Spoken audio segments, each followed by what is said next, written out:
বিচাৰৰ অন্তত কাৰ্যনিৰ্বাহক সদায় সিদ্ধান্ত শুনাব পাৰিব। কাৰ্যনিৰ্বাহকে নিজে বিচাৰখন কৰিব, কাৰ্যনিৰ্বাহকে সিদ্ধান্তটো শুনাব। ধাৰা অত কোৱা হৈছে সমিতিসমূহৰ কাৰ্যকাল শেষ হোৱাৰ 2 মাহৰ পূৰ্বৰে পৰা নিৰ্বাচনৰ জৰিয়তে নতুন সমিতি গঠনৰ পূৰ্ণ প্ৰস্তুতি বৰ্তমান সমিতিয়ে চলাব লাগিব। ধাৰা পিত কোৱা হৈছে বিশেষ ৰাজ্যিক সদস্য, প্ৰদেশ সদস্য আৰু সমন্বয়কসকলক সাঙুৰি এটা হোৱাটছআপ গ্ৰুপ গঠন কৰিব লাগিব আৰু উক্ত গোটক কাৰ্যনিৰ্বাহকে লোৱা সিদ্ধান্তবোৰ অফিচ কপি কাৰ্যকৰী সভাপতিয়ে অৱগত কৰিব। আমাৰ কেতিয়াবা ভবা হয় কি কাৰ্যকৰী সভাপতিৰ বিশেষ কাম নাই, এতিয়া আমাৰ ইয়াত এটা বিশেষভাৱে তেখেতক দায়িত্ব দিয়া হৈছে যে আমাৰ যি কাৰ্যনিৰ্বাহকে সিদ্ধান্তবোৰ ল'ব, কেবিনেট মানে আমাৰ কেন্দ্ৰীয় কাৰ্যনিৰ্বাহকে, সেই কেন্দ্ৰীয় কাৰ্যনিৰ্বাহকৰ সিদ্ধান্ত হ'ব আমাৰ কাৰ্যকৰী সভাপতিয়ে আমাৰ প্ৰদেশ সদস্যসকলক, জিলা সভাপতি সম্পাদকসকলক অৱগত কৰিব। কাৰ্যনিৰ্বাহকত লোৱা সিদ্ধান্তবোৰৰ ভিতৰত যদি অতি স্পৰ্শকাতৰ বিষয় বুলি বিবেচিত বিষয়বোৰ কাৰ্যনিৰ্বাহকৰ দ্বাৰা বিবেচিত সন্মানীয় ৰাজ্যিক সদস্য, প্ৰদেশ সদস্য আৰু সমন্বয়কসকলৰ পৰা গৰিষ্ঠ সংখ্যকৰ অনুমোদন লাভ কৰাটো বাঞ্ছনীয়। এতিয়া এইটো এটা মূল বিষয়, যদি কিবা অতি স্পৰ্শকাতৰ বিষয় হয় অকল কেন্দ্ৰীয় কাৰ্যনিৰ্বাহকে সিদ্ধান্ত ল'ব নাই, অকল বোলে কেন্দ্ৰীয় সমিতিখন আছে তেওঁলোকে সিদ্ধান্ত ল'ব, সেইটো নহ'ব। তেনেকুৱা যদি স্পৰ্শকাতৰ বিষয় বুলি তেখেতসকলে ভাবে কেন্দ্ৰীয় কাৰ্যনিৰ্বাহকে, সেই বিষয়টো আমাৰ জিলাৰ যিসকল সভাপতি সম্পাদক আছে, আমাৰ বিশেষ ৰাজ্যিক সদস্য যিসকল আছে, তেওঁসকলৰ পৰা গৰিষ্ঠ সংখ্যকৰ পৰা সেই বস্তুটো অনুমোদনটো আহিব লাগিব, তেতিয়া সেই সিদ্ধান্তটো গৃহীত হোৱা বুলি ধৰা হ'ব। ধাৰা 21 কোৱা হৈছে সংগঠনৰ কোনো প্ৰত্যক্ষ ব্যৱসায় কৰিব নোৱাৰিব। সংগঠনৰ কোনো জিলা সমিতিয়ে সংগঠনে প্ৰত্যক্ষভাৱে ব্যৱসায় কৰিব নোৱাৰে। যিহেতু গাহৰি পালনটো আমাৰ ব্যৱসায় কৰিবই লাগিব, কিন্তু সংগঠনৰ নামত প্ৰত্যক্ষ ব্যৱসায় নহ'ব।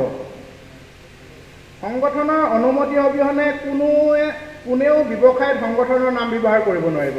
গতিকে সংগঠনৰ পৰা অনুমতিটো ল'ব লাগিব, জিলা সমিতিৰ পৰা, কেন্দ্ৰীয় সমিতিৰ পৰা অনুমতিটো লৈহে তেখেতসকলে সংগঠনৰ নাম ব্যৱহাৰ কৰিব পাৰিব। আমাৰ গাহৰি পালকসকলে নিশ্চয় ভাল গাহৰি উৎপাদন কৰিব, সেইবোৰ এডভাৰটাইজ কৰিব লাগিব যে গাহৰি পালক সন্থাৰ পালকসকলৰ দ্বাৰা উৎপাদিত গাহৰি, নিশ্চয় তেওঁ ক'ৰবাত গাহৰি কোনোবাই কাটিং চেণ্টাৰ খুলি তাত লিখিব, কিন্তু তেখেতে অনুমতিটো লৈ ল'ব লাগিব। ধাৰা 30 কোৱা হৈছে নিৰ্বাচিত প্ৰাৰ্থীসকলৰ নাম ঘোষণা হোৱাৰ পিছত মুখ্য উপদেষ্টাই শপত বাক্য পাঠ কৰাব। আমাৰ যদি নতুন সমিতি গঠন হয়, সেই তেখেতসকলক মুখ্য উপদেষ্টাৰ দায়িত্ব যিজনে পাব, কাৰণ মুখ্য উপদেষ্টাজন সৰ্বসন্মতমতে নিৰ্বাচিত হ'ব, কোনো ভোটিঙৰ কথা নাই তেখেতৰ, গতিকে তেখেতে শপত বাক্য পাঠ কৰোৱাব। ইয়াৰ পাছতে পুনৰ পূৰ্বৰ কমিটিৰ বিষয়াসকলৰ পৰা যাৱতীয় সামগ্ৰী সহ নিজ দায়িত্বভাৰ গ্ৰহণ কৰিব। ধাৰা 21 হৈছে নৱনিৰ্বাচিত সভাপতিয়ে মুকলি সভাৰ সভাপতিত্ব কৰাৰ লগতে নতুন সমিতিয়ে 30 দিনৰ ভিতৰত কাৰ্যনিৰ্বাহক হৈ সন্থাৰ নতুন প্ৰস্তাৱসমূহ গ্ৰহণ কৰিব লাগিব। ধাৰাভিত সভাৰ কথা কোৱা হৈছে। দফা 1 কোৱা হৈছে বছৰি 3খন বৰ্ধিত কাৰ্যনিৰ্বাহক সভা, তাৰে এখন প্ৰত্যক্ষ অৰ্থাৎ অফলাইন সভা আৰু এখন সাধাৰণ সভা অনুষ্ঠিত কৰিব লাগিব। বছৰত 3খন বৰ্ধিত কাৰ্যনিৰ্বাহক মানে তাত আমাৰ বিশেষ ৰাজ্যিক সদস্যসকল, প্ৰদেশ সদস্যসকল সকলো থাকিব লাগিব। সকলোকে সাঙুৰি 3খন কাৰ্যনিৰ্বাহক সভা আৰু এখন বছৰত সাধাৰণ সভা অনুষ্ঠিত কৰিবই লাগিব বুলি সংবিধানে কৈছে। দফা 2ত কোৱা হৈছে বাৰ্ষিক সাধাৰণ সভা আহ্বান কৰা হ'ব, য'ত সন্থাৰ বিষয়বোৰৰ এক বিবৃতি আৰু সভাপতি সম্পাদকৰ দ্বাৰা স্বাক্ষৰিত হোৱা যোৱা বছৰৰ কাৰ্যকালৰ প্ৰতিবেদন উপস্থাপন কৰা হ'ব। দফা 3ত কোৱা হৈছে বৰ্ধিত কাৰ্যনিৰ্বাহক সভা আৰু সাধাৰণ সভা যিখন জিলাই অনুষ্ঠিত কৰাৰ আগ্ৰহ প্ৰকাশ কৰিব বা দায়িত্বভাৰ লাভ কৰিব, সেই জিলাই মুঠ বাজেটৰ 50% বহন কৰিব লাগিব। বাকী 50% কেন্দ্ৰীয় সমিতিয়ে আন জিলা সমিতিসমূহৰ পৰা সংগ্ৰহ কৰি দিব পাৰিব। দফা 4ত কোৱা হৈছে সাধাৰণ সভালৈ অহা প্ৰতিনিধিসকলৰ পৰা প্ৰতিনিধি মাচুলৰ বাবদ সৰ্বাধিক 50 টকাহে গ্ৰহণ কৰিব পাৰিব।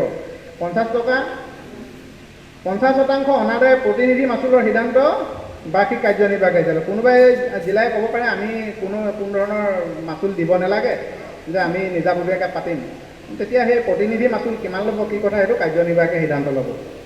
ইয়াৰ পিছত ধাৰা 1ত কোৱা হৈছে প্ৰতি বছৰে সাধাৰণ সভাৰ লগত সংগতি ৰাখি গাহৰিৰ ওপৰত এখন আলোচনা সভা, গাহৰিৰ প্ৰদৰ্শনী, গাহৰিৰ বিষয়ত দৃশ্য, শ্ৰব্য আৰু ফটো প্ৰদৰ্শনী তথা এক গাহৰি উৎসৱ অৰ্থাৎ পৰ্ক ফেষ্টিভেল আয়োজন কৰাৰ প্ৰয়াস কৰিব লাগিব। প্ৰতি বছৰে এখন পৰ্ক ফেষ্টিভেল আয়োজন কৰাৰ প্ৰয়াস কৰিব লাগিব বুলি সংবিধানে কৈছে। দফা 2ত কৈছে সাধাৰণ সভাৰ লগত সংগতি ৰাখি গাহৰি উৎসৱ অৰ্থাৎ পৰ্ক ফেষ্টিভেল আয়োজন কৰিলে উক্ত বিষয়ৰ খৰচৰ ওপৰত কাৰ্যনিৰ্বাহকে সিদ্ধান্ত ল'ব। যদি পৰ্ক ফেষ্টিভেল এখন আমি ক'ৰবাত আয়োজন কৰোঁ, তেনেহ'লে তাত হোৱা খৰচ পাতিৰ বিষয়ে কাৰ্যনিৰ্বাহকে সিদ্ধান্ত ল'ব।